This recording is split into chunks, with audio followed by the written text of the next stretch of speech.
Ghetto Patriote, chapitre 8. La haine anti-France et anti-Occident, aux origines du racisme anti-blanc. La haine raciale, ce n'est pas du racisme. Rokhaya Diallo.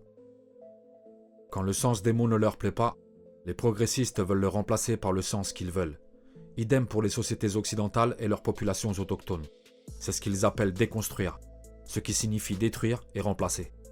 C'est un comble de voir des obsédés de la race, qui réduisent tout à la couleur de notre peau, se présenter comme des antiracistes, en prétendant nous instruire sur ce qu'est vraiment le racisme.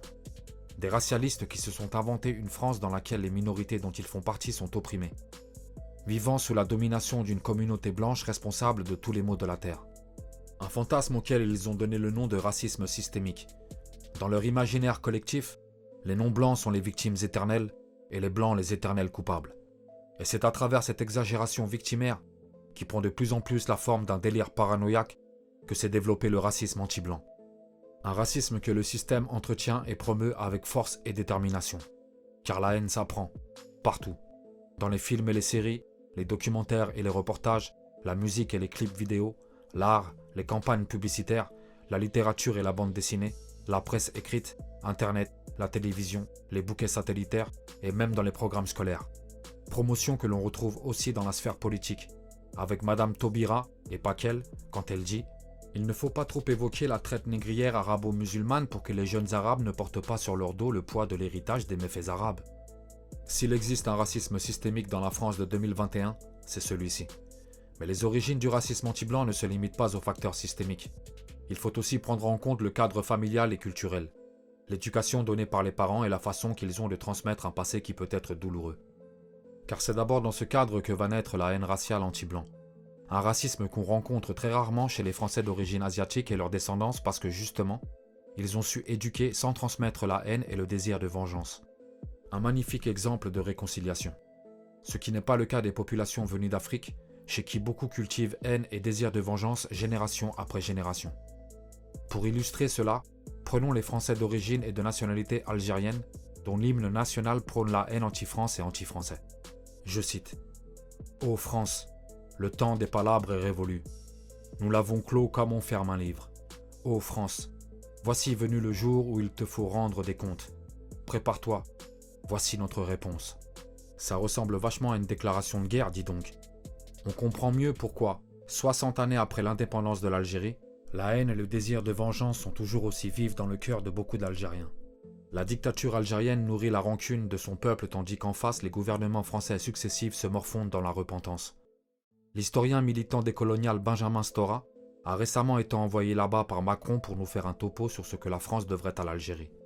Sujet que la dictature algérienne met en avant pour faire oublier la tentative de révolution populaire qui a récemment ébranlé cet état tyrannique et corrompu, seul responsable de la souffrance du peuple algérien depuis la décolonisation. Les Marocains ne sont pas en reste. Voilà ce que disait le roi Hassan II en parlant de ces sujets, les immigrés marocains et leur descendance en France et en Europe. Je cite « Je n'aimerais pas qu'ils soient l'objet d'une tentative d'intégration car ils ne seront jamais intégrés. C'est possible entre Européens, car la trame est la même, mais là c'est un autre continent. Ce seront de mauvais Français. Quant à l'assimilation, s'adressant aux Turcs de France, voici ce qu'en dit M. Erdogan, le président de la Turquie. Vous savez, ce pays où l'on fait travailler des centaines de milliers d'enfants dans des fermes.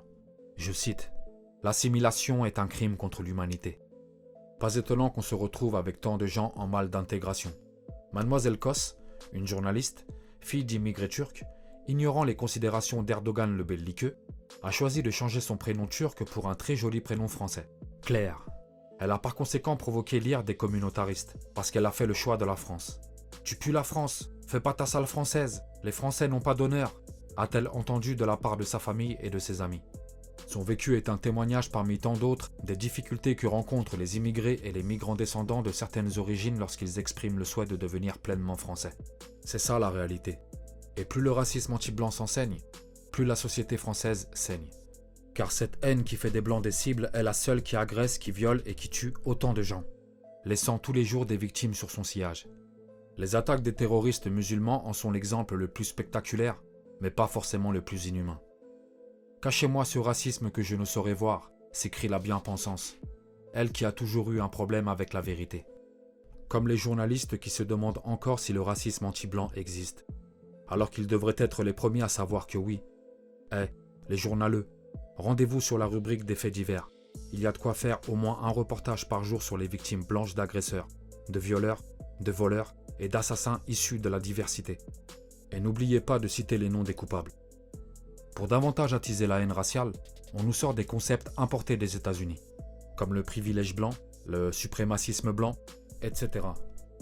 Il n'y a pas de privilège blanc, il n'y a que les blancs privilégiés, qui avec les non-blancs privilégiés forment la seule classe dominante, la bourgeoisie. Ça, c'est pour celles et ceux qui veulent nous faire passer de la légitime lutte des classes à la vulgaire lutte des races. Et si on parlait du privilège noir au Sénégal, ou du suprémacisme arabe au Qatar, ce serait aussi absurde que de parler de suprémacisme blanc en France ou en Europe. S'il y a un endroit sur Terre où les blancs peuvent être les maîtres, c'est bien chez eux, sur le sol millénaire de leurs ancêtres. Ils n'ont donc pas besoin de réclamer un droit qu'ils ont de facto. Mais la pensée racialiste anti-France et anti-Occident n'a pas pour seul effet d'exacerber le racisme anti-blanc. Elle a fait naître en parallèle la haine de soi dans l'esprit de nombreux autochtones européens, qui finissent par détester tout ce qu'ils sont. Leur peau, leur peuple, leur pays, leur culture, leur philosophie, leur histoire, leur civilisation et même leur famille. Dédicace à Orelsan. Et bienvenue dans la fabrique des Blancs Soumis.